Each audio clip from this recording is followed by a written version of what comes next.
In today's video, I'm going to teach you how to update CapCut. By the end, you'll know exactly where to look, what to click, and how to confirm you're on the latest version, all without interrupting your editing flow.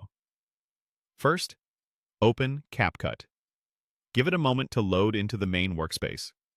If you have projects open, it's a good idea to make sure your latest edits are saved so nothing is left in a temporary state while you check for updates. A stable internet connection will help the update check run smoothly, and having a bit of free storage ensures there's room for any files the update needs to download.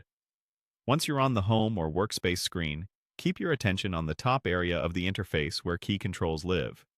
Now, click the Update button on the upper right. This button appears in the top bar and is clearly labeled when an update is available. Select it once and let CapCut handle the rest. You may see a progress indicator or a brief message as the updater runs. Keep the app open and avoid switching away while it processes. That helps the download and installation complete without delays. If the button is visible, it means there's something new to install, whether that's performance improvements, stability fixes, or fresh features.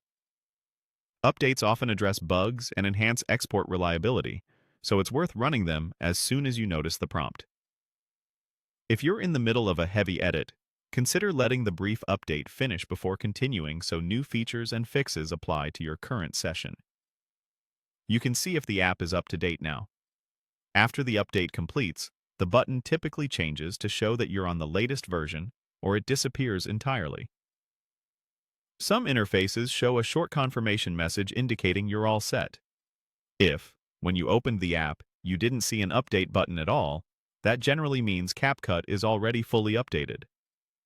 Either way, your confirmation is simply that the Update button no longer requests action, and any on-screen message indicates you're on the newest build. That's it. Open CapCut. Click the Update button in the upper right, and confirm you're up to date. Keeping CapCut current ensures you get new tools, smoother performance, and better compatibility with your media. Thanks for watching, and enjoy editing with the latest version of CapCut.